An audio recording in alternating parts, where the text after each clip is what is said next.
How's it going? Great! Love you! Oh, I love you too. I haven't seen the ending of that movie in 20 years. It was kind of a trip to watch. During the end of that, it took forever to shoot that whole ending sequence, and I really wasn't in it. But I was trying to meet my first wife at the time, so I kept sneaking up the set. And I would like go all around like a creeper and sneak over and then I went to her trailer and I dressed in her costume and then I ran through the set. It was Gil Weathers, just a little behind the scenes for it. So do we have any questions? Of course.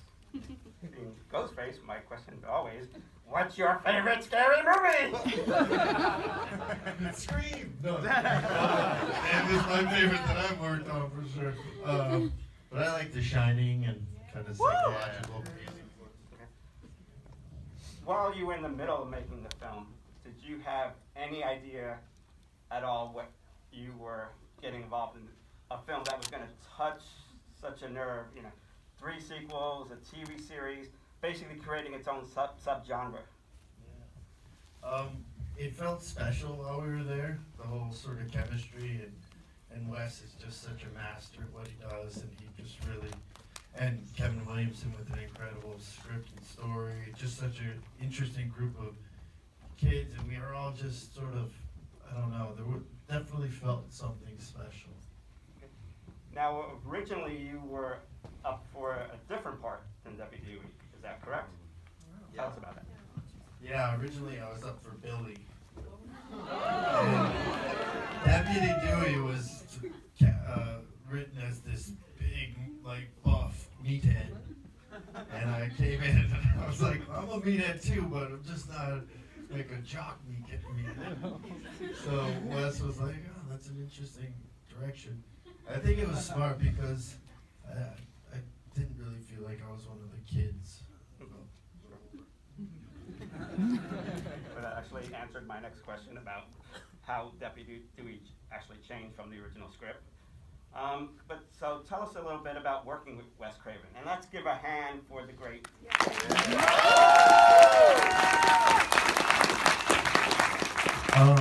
Wes was like no one else. I mean, he was a professor, and he was just so knowledgeable. He had a really wry sense of humor. He loved to watch the films with the audience and sit in the back and just wait for this scares. He just had this really sinister kind of sense of humor, but he wasn't dark at all. Wasn't like a, macabre person at all. He was he was like a bird watcher. You know what I mean? He really was a bird watcher, like a member of the Bird Watcher Society. Yeah. Twitches. He was a full-on Twitch. So this is, you already gave us a little anecdote of you running around as Gale Weathers, and just in the production with, everyone's always falling all over the place. Did a lot of people get hurt? What kind of stories can you tell us about from the making of the film? I mean, everyone gets kind of hurt a little bit, but nothing much. We were up there for a long time, like 2 or 3 months up in Santa Rosa, California. It was like wine country. And I had like a lot of time off, so I bought like a go-kart. I was just like riding around the Doubletree Inn on a go-kart. Just causing a bunch of trouble. I decorated my room in like blacklight posters. And it was a little bit of a hub for everybody to come. And, it's in Northern California, so there was a lot of stuff up there. And it was like we were all like teenagers practically. So, yeah, there was a lot of fun and like not a ton of work. So it would be like weeks and weeks.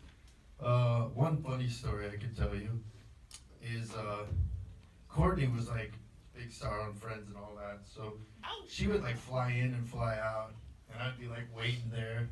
And I'd see her limo come, and as soon as she gets out of the limo, I'd think like count to 30, 40 5.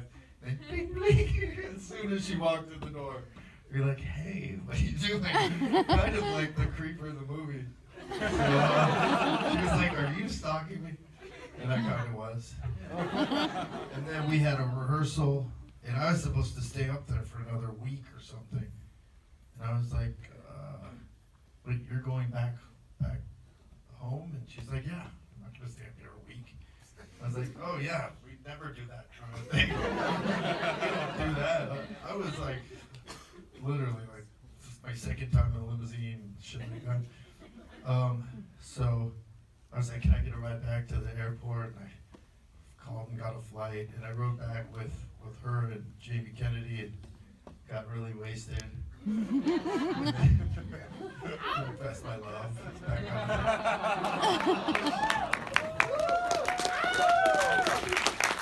you have any questions from the audience? Right there, that lady.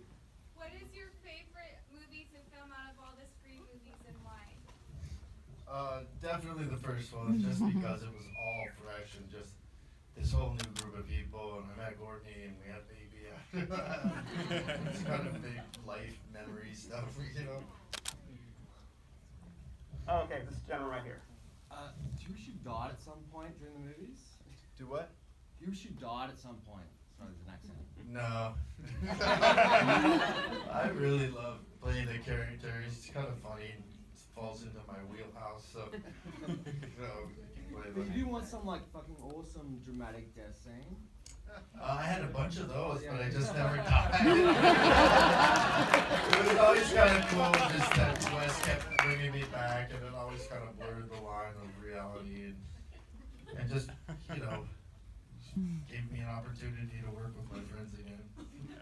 But I don't know, for the story, I kept pitching him for me to be the killer at some point, just to totally tweak it out. It's like, the whole world's mad. Okay, who else? Okay, right there.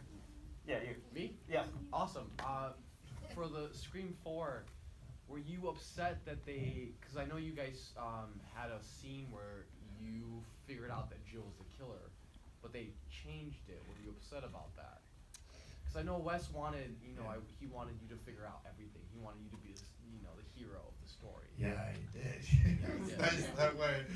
I wasn't really upset. It was not that it upset me, but what was sort of unfortunate, because I think it shows the sort of quality of the sequels, is that after the first one was the real one with script that didn't deviate too far from it. And it allowed us to like improvise fun stuff that is still in it, but had the structure. So all the other ones were kind of being written a lot of the time as you're going. You never know what you're gonna do, and you get these new scenes, and if that doesn't work, they'll reshoot certain things. So that was always kind of unfortunate, because I think, and not having Kevin Williamson attached the whole time, I just think there's something obviously about a wonderful writer sort of being dedicated to it and seeing it through, and not having all these other voices coming. Okay, over here. Actually, that lady and then that gentleman. Well, like what we were just saying about like the different sequels and everything, like when you were originally cast, how was it portrayed to you as far as if it'll potentially be like a trilogy or if there'll be more? Did they explain it that way? Or? I was supposed to die in the first one, so it was never really, I mean, I guess they probably had an idea for a sequel. I mean, they talk about sequels and everything in it, but so it was only pitched as the one movie. It was originally called Scary Movie. Yeah, and then they changed it. And then that gentleman over there. Hi, first of all, I just want to say thank you so much for being here. Thanks.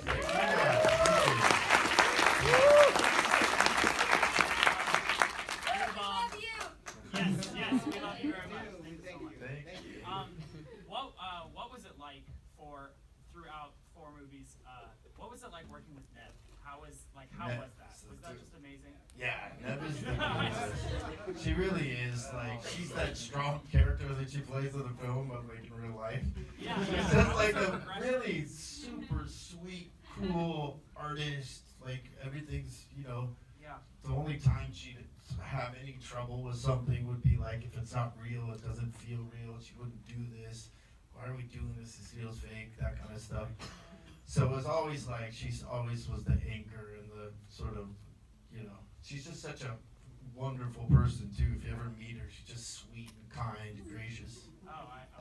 Thank you, David Arquette. Thank you. The person all the way in the back row. Right, sorry. I know that there was originally a treatment for Scream 5 and for a Scream 6. I know that maybe you don't know about that, or maybe you don't know the details. But for us fans, you know, if you know anything, I don't. They don't. What was going to go on? Was Jill going to take over? What's the story? I have no idea. I just want to know. I wish they would. I mean, Would you come back? it would be sad without Wes, obviously. Of course. Yeah, don't do it. Don't do it. I know, right? Don't do it. Okay. Again, in the back. What do you think about the series? I haven't really followed this series. I saw the first one. I And it was was cool. gonna ask that same question.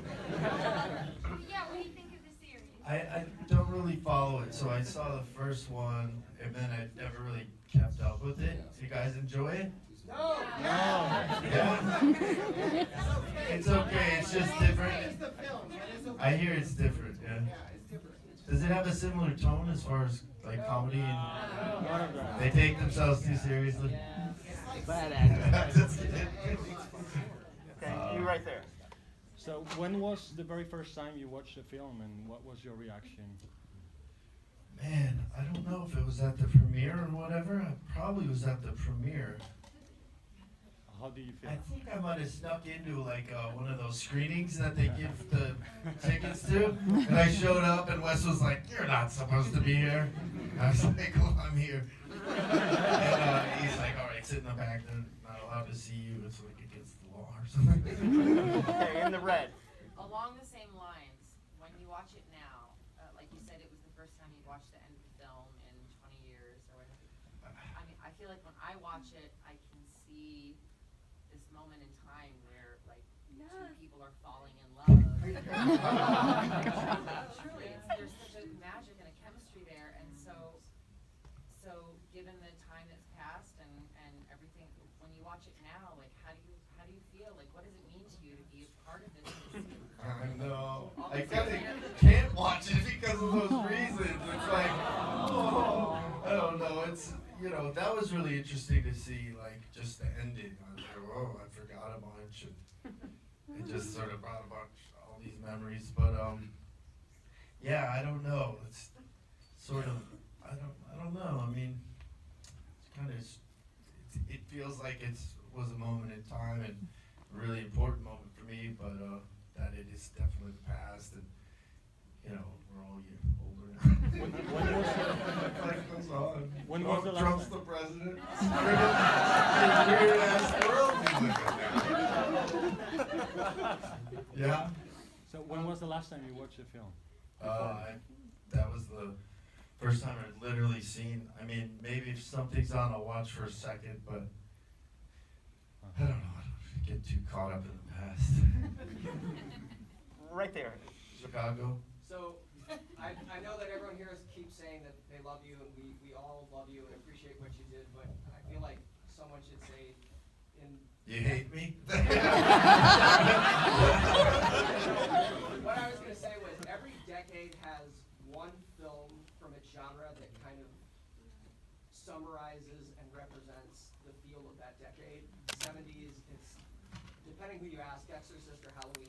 It was Twilight for me, but The 80s is Friday the 13th or Nightmare on Elm Street, and the 90s, like without question, is Scream. So thank you. thank you. On behalf of everyone here. Well, we do this to entertain you guys, and when something works, you know, I've been in the business like 28 years now, and just you really try to do stuff that's good, and it's weird because a lot of the time the pieces don't come together. The script you read doesn't turn out like, you know, the way you expect it to or hope it will.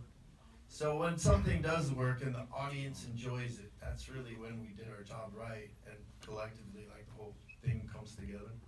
Okay, the really anxious person way in the back. Yes, I'm so anxious. Me This too. is kind of what he was saying. What was it about Scream that really drove you to this project? Just the tone of it, like the tone that he captured, that came across, that Kevin Williamson really captured, came off the page. And a lot of the time, I have dyslexia, so it's kind of hard for me to read. And sometimes the scripts are like, oh, it's like going through, you just can't get through them. It doesn't make sense, and it's like convoluted. But when it flows and when you can tell, and you can see the characters, and you can see the scenes, and it's just like you want to see what happens next. That's always a good sign. Okay. Okay, 1 or 2 more questions. That gentleman right there. Because we were talking about being in the business for such a long time now, if you were to give someone who wants to make it in this business like 3 tips, your most valuable tips, what would they be? It depends if I'm talking to like a filmmaker or if I'm talking to an actor or if I'm, okay, so if I'm talking to an actor, I'd say stay true to yourself, really work on your craft, and it's always about being real, no matter even if it's a ridiculous situation. Ground yourself. Don't, sort of stay focused so you don't get off and waste your energy on things that aren't important. It's great to have integrity, and the one thing, even beyond acting or whatever, I tell my daughter, is, the one thing you can never get back is your innocence. You know what I mean? And like, you could go down these roads and do all this shit, and then it's like, you know what I mean? But if you stay sort of pure but honest and true to yourself, and you can have fun and shit, but like with with some respect, And then it's kind of the same with filmmaking. Stay true to yourself is really what it is, and you always have to kind of work with people, and when I was younger, I was a lot more combative about, not really with Wes, but on other things, combative with directors, like, no, this is so hard to, character would never do that, and arguments and all this stuff, and some of that passion's good, so it's good to hold on to some of that, but you don't want to be a pain in the ass. Okay, the lady way in the back there. Yes, you. Not a lady, the guy Oh, with okay. the mustache. Yeah? It's hard to see.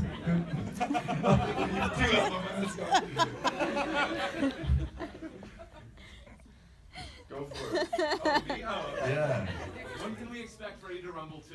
Oh. Oh my God, What about That's one of those things that, when a movie doesn't perform when it first comes out, it's a little different now. Sometimes you get these like rare things where Gilmore Girls comes back, you know what I mean? But for the most part, what's that? A Netflix TV series. There you go. That's such a good idea. Oh. What about The Tripper 2? Oh. Another example of if it doesn't perform at the beginning, there's typically not a second life for Use it. Trump for the next one. Yeah, I have a question for you. I'm a huge Wes Craven fan, and I just want to know, what was it like working with Wes Craven? Like, did he push you hard? Did he allow you guys to ad-lib a lot, go away from the script? He did. He definitely allowed us to ad-lib. He was collaborative for sure. He would say really funny things like, he'd come up and he'd think, what do you think, Wes? Well, that was atrocious. I'm gonna have to do it again. And he would do really great stuff, like, there was this one scene in Scream 2 where it was so much dialogue and I couldn't get it, and I was always frustrated. I just came up with a new word. And I was freaked out, and he was cool enough to shoot it again and make sure, it came out right. He always just had my back. He really sat me down at one point and was like, David, get your shit together. Yeah, right there. know you guys aren't together anymore, but how's Courtney doing these days? And does she realize like how big of an iconic role Gale Weathers was? Yeah. I'm not sure she knows quite as much love as there is still out there for it. You know, she's doing great. We have a daughter together, so we talk all the time, and she's awesome. Okay, this gentleman right here. Okay, so 20 years, there's another Scream 6. Would you do it? Yeah. I would. I mean, to me, you know, if it's something that people enjoy, it's a good script. I don't know. I mean, what are you the type that would just be like, for what reason would you not do it? Just to like end on a high note? So many sequels right now, like 20 years later, like Blade Runner 2029 is coming out. Like, why would you not, I guess?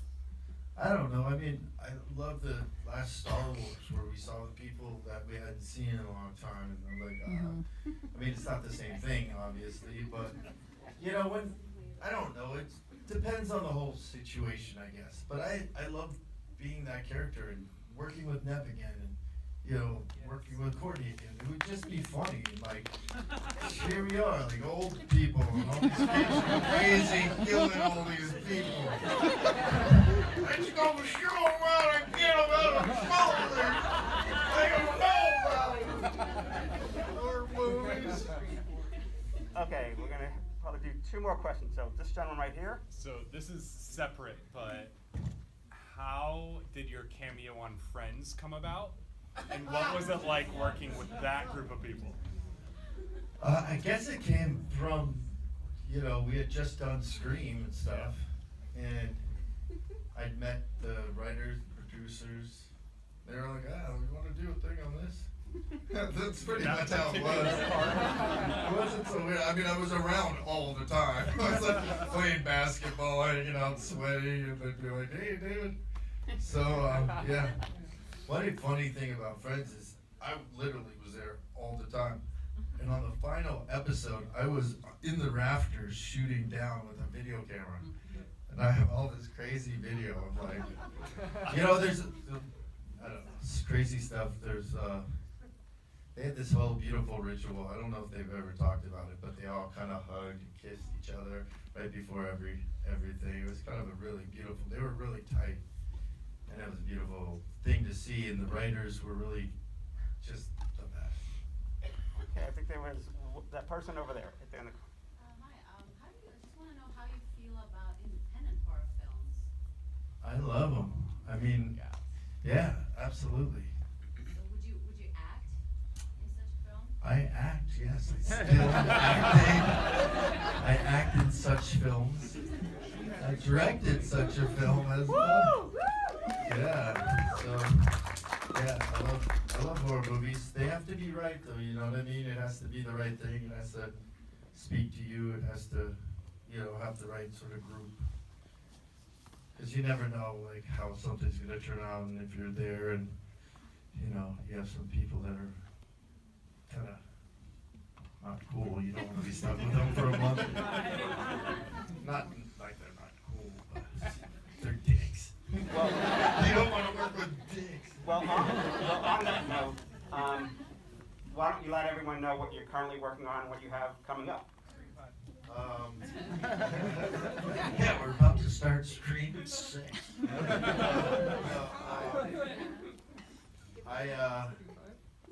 I'm doing a TV show for Sid and Marty Krofft called Sigmund and the Sea Monsters.